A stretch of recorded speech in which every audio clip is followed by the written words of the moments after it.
What's up, everyone? How you guys doing? I hope you guys are having a fantastic day. Thank you guys so much for tuning in to the Derek O'Shea Show. It means so much to me. Honestly, it really does. We have this story coming out from the Daily Mail, which this story is only seen in British publications.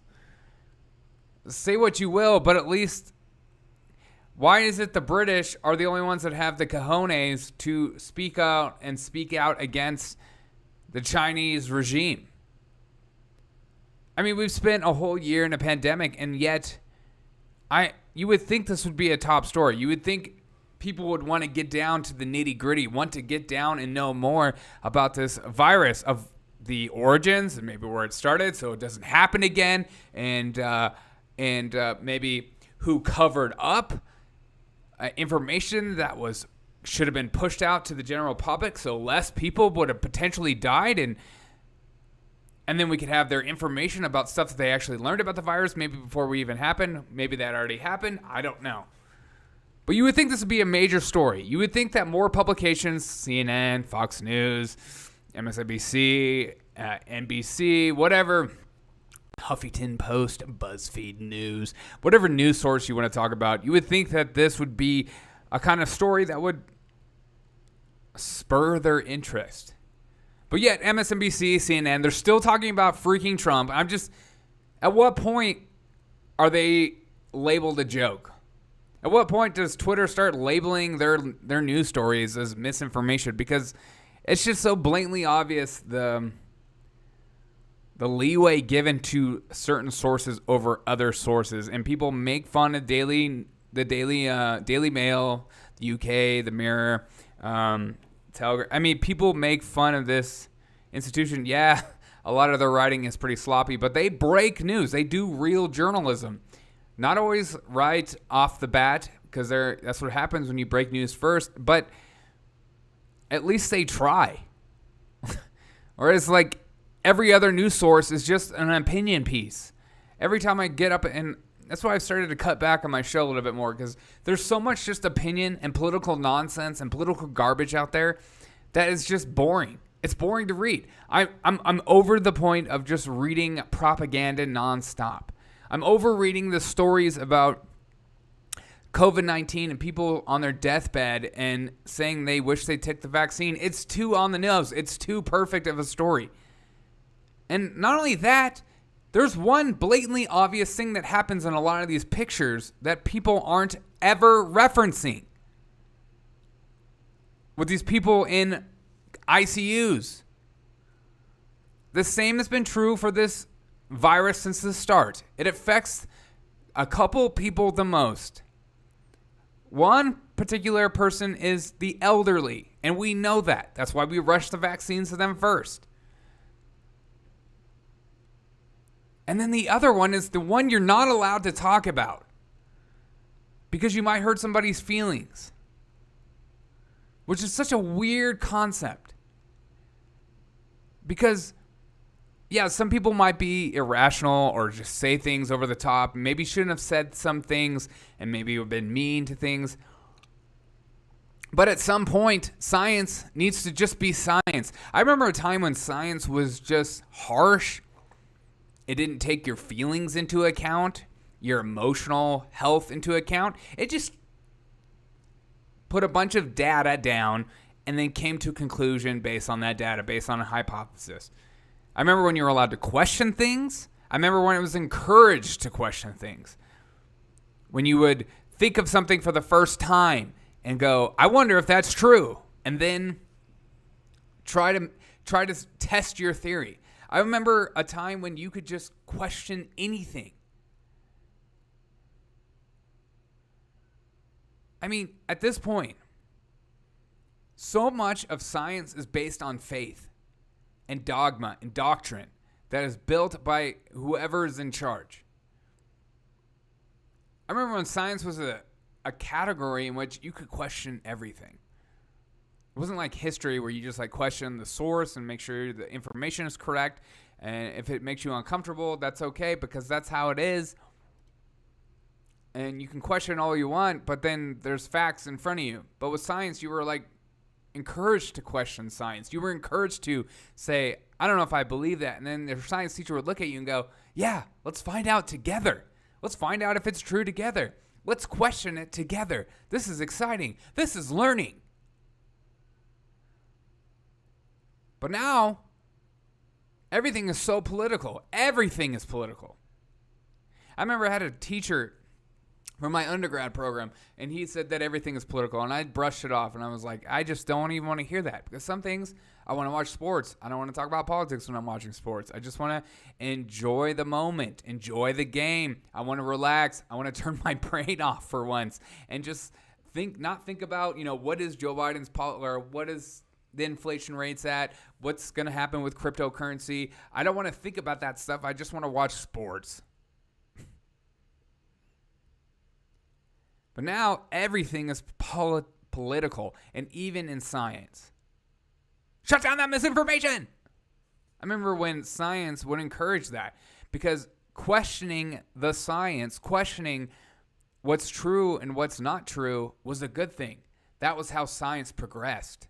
That is how we learned new things, because odd people would look at the establishment information given and say, I don't know if I believe that. I'm going to push this theory. And people go, what? You're crazy. But go ahead. I don't care. You might not get any funding, but you might just go find out something new and be revolutionary and change the world for good. No. Nothing good comes out of a society that constantly censors information, shuts down freedom of speech, and locks people in cages. Nothing good happens. Look at North Korea. Are they on the cutting edge of anything revolutionary? No. China was that way for a long time. Then they realized, oh crap, we need to have some kind of innovation. And the only way for true innovation is through freedom. The only way for true innovation in society is through freedom. You might disagree with me on that. I just don't see how forced innovation anything happens. I mean, I took a picture of a tweet the other day of Elon Musk responding to NASA. I guess NASA's having trouble building a suit that's capable of going to the moon, and Elon just reported on the bottom was like, hey, it's SpaceX, we can do it for you. No comment back. Of course. The government doesn't want help from the free market because the free market will do it better, cheaper, and faster. That's why when I saw this infrastructure bill, I was like, oh, great. Here comes another bloated bill that nothing will happen. Making all their friends happy, and all these little rhino Republicans who pretend they're against putting more debt on the American people and inflation, and we're all about conserving. And then they vote for that bill. Sure you are. Sure you're all about conserving. But this is from Daily Mail. Let's go back to the story. COVID patient zero may have been a Wuhan lab worker infected by a bat after all. WHO chief admits after originally ruling out the virus theory. Dr. Peter and Burke, who led the WHO probe into China, said the world's first COVID-19 patient may have been infected by a bat while working at the Wuhan lab. He initially dismissed the notion that the virus escaped the lab as unlikely. Now Burke has admitted that the lab leak theory could have happened.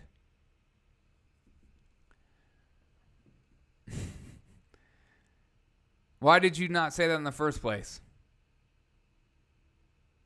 Because you were told not to?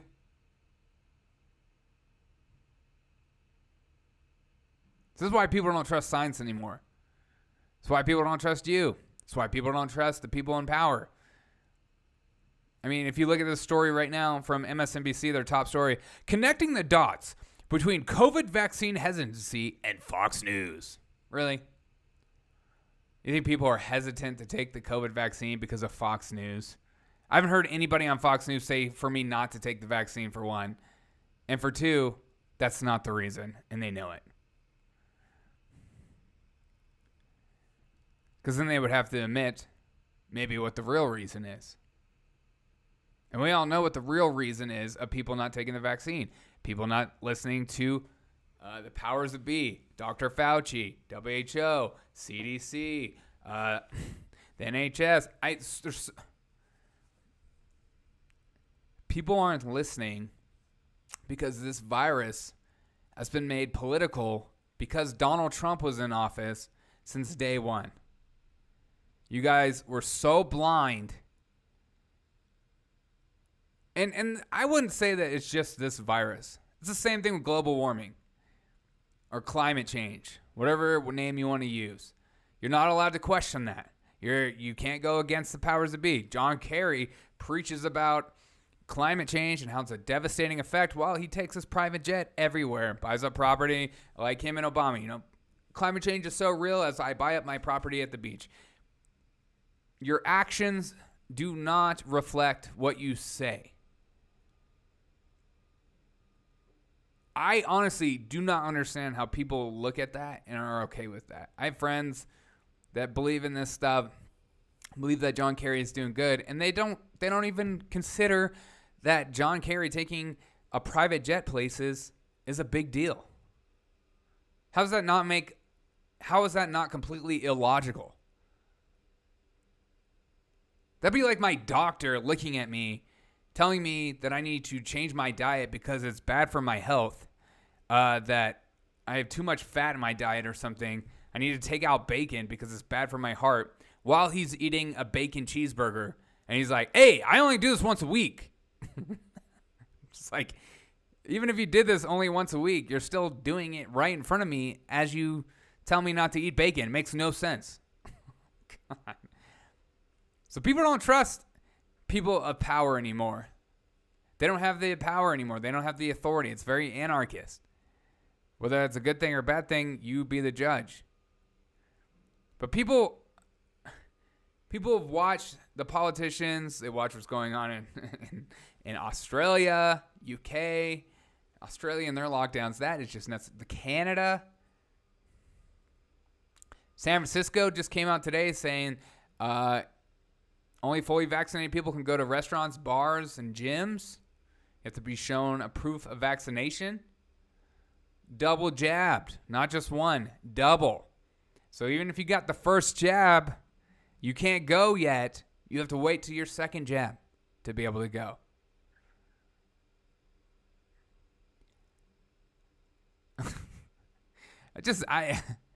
What happened to the liberals that were like, don't tell me what to think, don't tell me what to do, I'll do whatever I want? You guys turned into communist, authoritarianist. You guys enjoy totalitarianism very quickly. You enjoy being told what to do. I guess you don't.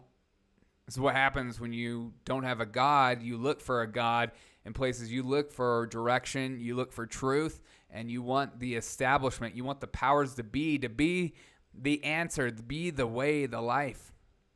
For you to have information. For you to know what's going on.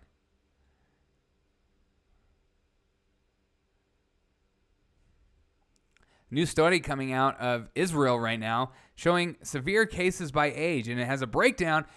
And this is what we want. All we want is just information given. I don't care if it is true that unvaccinated people are all dying in ICUs. Show us the breakdown. Show us how it's happened. Show us the effectiveness of the vaccine. Break it down. But you won't do it because you're scared. So here's a breakdown of the age group of severe cases by age group. The ones that are mostly affected of severe cases of COVID are 90 plus years old and unvaccinated. Also the ones that are vaccinated, the highest number of people in severe cases are vaccinated, are 90 plus, and also 80 through 89, then 70 to 79, then 60 by 69, then 50 by 59, then 40 by 49, then 30 by 39, and then it's kind of blank from 29 under. This is a breakdown of the cases of people unvaccinated and vaccinated. It's just a good, solid graph. And Say what you want about Israel. At least they're being honest about what's going on there as they release information about the effectiveness of the different vaccines. As you're seeing, Moderna is more effective against the Delta variant compared to Pfizer. But it's just nice to see actual data. It's nice to see actual information as opposed to just, we're just let Dr. Fauci tell us what to think and how to feel, because it's all about connecting the dots and all about leading it back to Trump said, even though Trump has constantly said, take the vaccine. People aren't, it's not Trump. It's you. We don't trust you. I just went on Google a second ago to look up any kind of news article coming out about what therapeutics, what treatments are being used for COVID-19 patients in hospitals. There was not a single article for a month and a half. Everything was just COVID patients overwhelmed, hospitals overwhelmed, the unvaccinated. There's no good. You're not allowed to speak positive about this COVID virus. It's been like that since the day one. You're not allowed to say anything positive.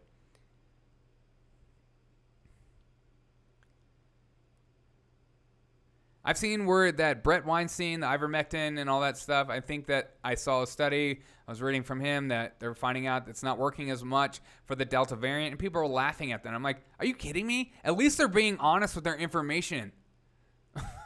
That's how science is supposed to work. Sometimes you have a hypothesis and it works for one side of the virus, and then it turns out maybe not so much on the next side of the virus, but we find out through trial and error, not through whatever Dr. Fauci says.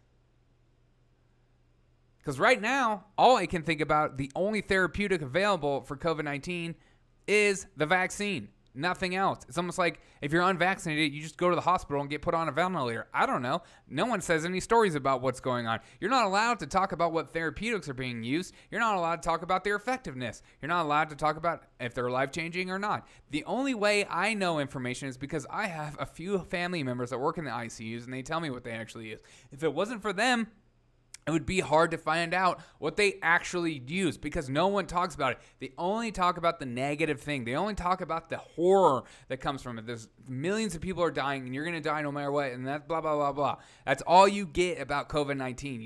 You don't get anything of like this medical breakthrough. The only medical breakthrough is the vaccine, and that's the only thing they're allowed to talk about. You're not allowed to talk about anything else.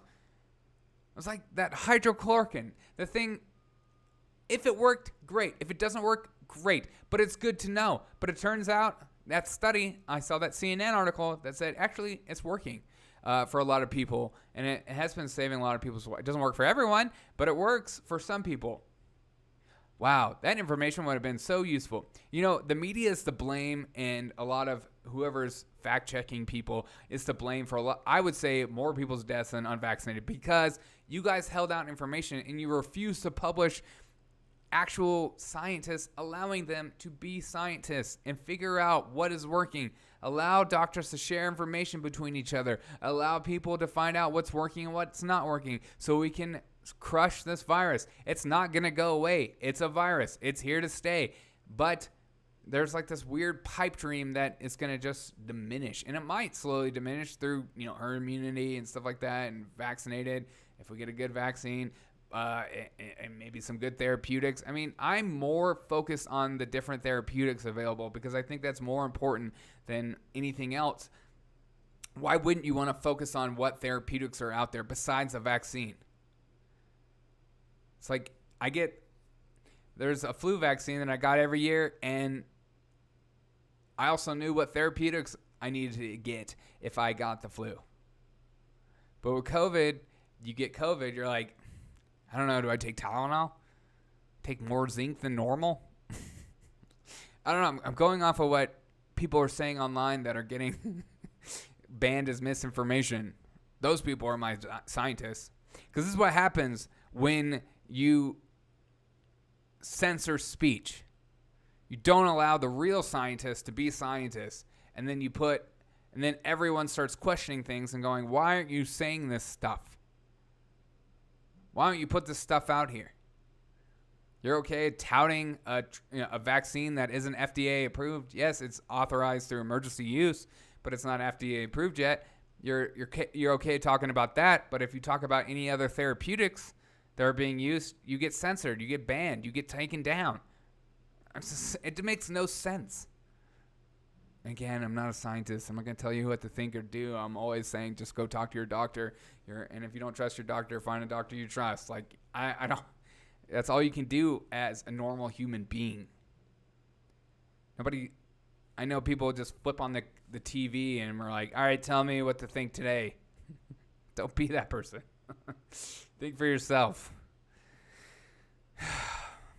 This COVID is so politicized. And I wish they were honest. Be honest about who's in the hospitals.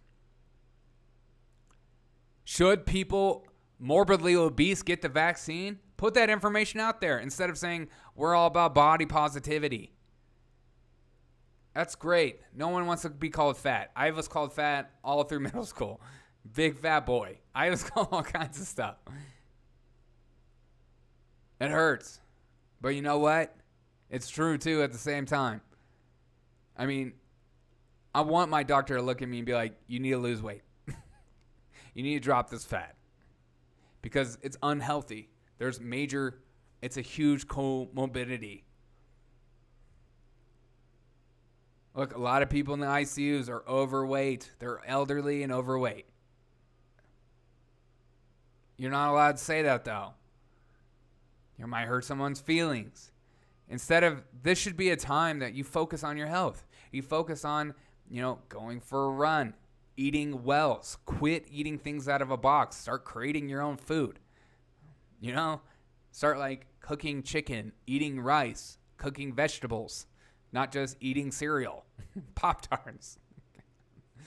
It should be a time of encouraging that instead of we're just encouraging people to get the vaccine. That's it. That's all you're allowed to talk about. Don't talk about, getting vitamin D, getting outside, getting fresh air, going for a walk because they say that sitting is the new smoking because people just sit too much. You can lose so much weight by just going for walks per day. You go on 2 20-minute walks a day. See how much weight you lose. You'd be freaking surprised. Because a lot of us just sit on our butts all day. And I'm guilty of it a lot of times. I mean, that's why a lot of us should work out every single day, not take any day off. Because all we do is sit down all day at work. So why do you need an off day when you sit down at work all day long? It makes no sense. I'm not saying that you have to go hard. I'm just saying you could just go for a jog, a mile jog, 2-mile jog, a walk for 3 miles. Talk about health with people. You guys have every opportunity in the media to fix this and fix this narrative of that you guys are a joke and you're just all about politics and that's all you care about. You have a lot of saying sorry to do and you refuse to do it. Start doing journalism. Start actually looking up information. Start putting the facts out there. Who is being affected the most? Break it down by age group. Break it down what comorbidity is affecting these people the most. It's not just unvaccinated people. People were getting COVID before the vaccine was here, and people weren't dying from it. I know you're not allowed to say that, but to say that it's not true is wrong. You don't just get COVID and die. I know the media wants to just... That can happen, absolutely. And that's why you should, as YouTube, everything should put out information so we can make a decision. But you guys are so fixated on politics, politicizing everything, and gaining control in this moment. Because never let a crisis go to waste. Thank you guys so much for listening to Derek O'Shea Show. Just a happy note today with happy feelings everywhere. Hope you guys are having a fantastic day. I appreciate you guys so much. I honestly do. I do appreciate you. If you don't mind sharing this with all your friends and family and let them know about the Derek O'Shea Show, let them know about everything that's going on. I'm making a promise to you. If I see a story that's worth talking about, I will talk about it. But if I don't, I'm not going to. I don't want to be this podcast that just feels necessary to say things because I have some weird ego trip where I'm like, people need to hear my voice. If the story's not interesting to me, I'm not going to say it. And this story is interesting to me because I think I'm not alone in this, where you're just tired of the politics of it all. It's hard to figure out who you trust. It's hard to figure out what information to take seriously or not, because it's not broken down to where a logical person could read the information and go, that makes sense. Let's do that. Again, WHO guy just changed his mind and said, you know what? Actually, patient zero could have come from the possibility came from the Wuhan lab. Makes sense. Oh, now it makes sense. And again, what politicians are calling for this investigation? What world leaders are talking about this? No one. Not a single person. Because that's what I guess we don't care. Because what's the worst? What's going to happen? We want to prevent it from happening again. How about that? Have a fantastic day, everyone. I hope you have a fantastic day. Enjoy your day. Enjoy your Thursday. Enjoy your weekend. If I don't find a fun news story tomorrow, I'm going on a podcast tomorrow. Hopefully it'll be good and a good talk. We'll see. You never know with these people. Have a great day. And as always, I'll see you on the next episode of The Derek O'Shea Show.